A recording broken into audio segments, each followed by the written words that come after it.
मैं आपको क्लास 6 मंजरी बुक की पाठ 2 छोटा जादूगर पढ़ाऊंगी। इस पाठ में बालक की मातृभक्ति, उसकी व्याख्या और कठिनाई सुलझाने की क्षमता का सुंदर चित्रण जयशंकर प्रसाद जी ने किया है। कार्निवाल के मैदान में, पहले मैं आपको सारांश बताती हूँ। कार्निवाल के मैदान में एक छोटा सा बालक, जिसके गले में मोटी सी रस्सी की सूत की रस्सी पड़ी थी और जेब में कुछ ताश के पत्ते फटे कुर्ते पहने हुए थे, लेखक को मिला। उसके मुख पर गंभीर विषाद था। उसने जादूगर को निकम्मा बताते हुए कहा कि इससे अच्छा तो मैं ही कर सकता हूँ। तो लेखक ने कहा कि अच्छा, तो तुम क्या क्या कर सकते हो? उसने बताया इससे अच्छा तमाशा मैं दिखा सकता हूँ। तो लेखक ने कहा ठीक है, दिखाओ। और वह लेखक द्वारा पिलाए गए शरबत को पीकर कुछ आगे गया। लेखक ने उसके लिए 12 टिकट खरीदे और गेंद से वह एक एक निशाना लगाते हुए कई खिलौनों को उसने इकट्ठा किया और बाबूजी को तमाशा दिखा कि वहाँ से वह 9-2-11 हो गया। कुछ समय बाद कलकत्ता के सुरम्य वनस्पति उद्यान में, जहाँ पर लाल कमलिनी से भरे हुए एक छोटे से झील के किनारे, जिसके हाथ में खादी का झोला और साफ जांघिया और आधी बाहों का कुर्ता पहने हुआ वही बालक मिला। उसने लेखक से नमस्ते करते हुए कहा कि बाबूजी, क्या मैं आपको खेल दिखाऊं? लेखक मना करना चाहता था, लेकिन श्रीमती जी ने कहा ठीक है, दिखाओ। और उसने ही बड़े ही कुशलतापूर्वक उसने खेल को प्रारंभ किया। भालू को मनाने लगा, बिल्ली रूठने लगी, बंदर घुड़कने लगा, गुड़िया का ब्याह हुआ, गुड्डा काना निकला। लड़के की वाचालता को देखकर लेखक को हंसी आने लगी।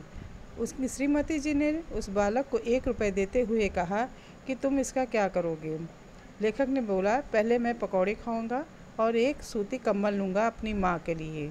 लेखक का क्रोध शांत हो गया ये सुनकर।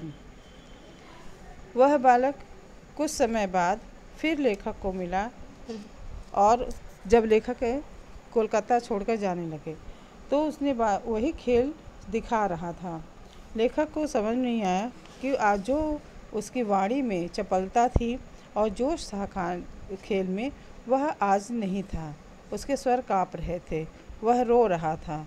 और लेखक ने आश्चर्य से देखा, वह पैसे बटोर कर भीड़ से हटता हुआ दिखा।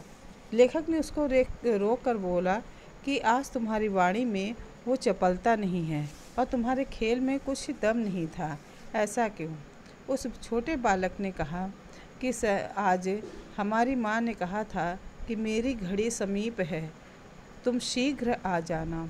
लेखक को क्रोध आया। उसने कहा कि तुम ऐसे समय में यहाँ पर हो, बताओ क्या हुआ? तो उसने बताया कि मेरी माँ को अस्पताल निकाल दिया गया है और वह घर पे है, मुझे शीघ्र आने को कहा है। लेखक ने तुरंत अपनी गाड़ी पर बैठाया और उसकी झोपड़ी के पास ले गया।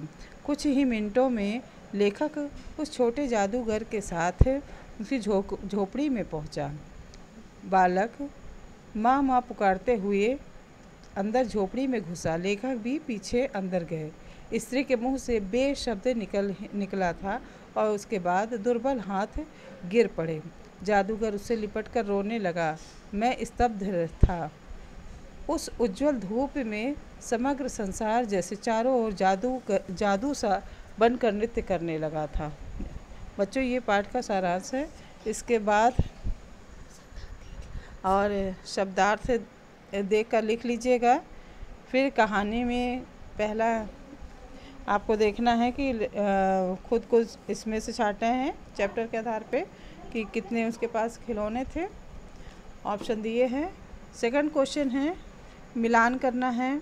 भालू का मनाना, बंदर घुड़कना, गुड्डा काना होना, बिल्ली का रूठना, गुड़िया का ब्याह। फिर है तीसरा, छोटे जादूगर को किन परिस्थितियों ने इतना चतुर बना दिया था? का है माँ की बीमारी और गरीबी ने।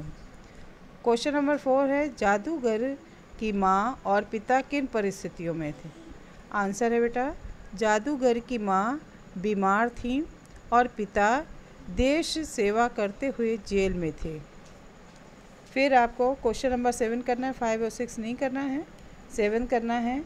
लेखक द्वारा दी गई छोटे जादूगर की वेशभूषा का वर्णन कीजिए। तो बुक में ही इसका आंसर है। लेखक द्वारा दी गई, पहले आप क्वेश्चंस लेंगे। लेखक द्वारा दी गई छोटे जादूगर की वेशभूषा, छोटे जादूगर के हाथ में 4 खाने की खादी का झोला, साफ जांघिया और आधी बाहों का कुर्ता, सिर पर मैला रुमाल सूत की रस्सी से बंधा था। इसके बाद आप भाषा की बात करेंगे।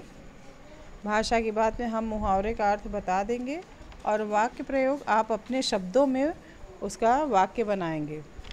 9 2 11 होना, भाग जाना, आँख बदल जाना यानी स्नेह का भाव कम होना, पहले या ऐसे कर सकते हो, पहले जैसा स्नेह का भाव ना होना, घड़ी समीप होना, मृत्यु निकट होना, साएं साएं करना, सन्नाटा छा जाना।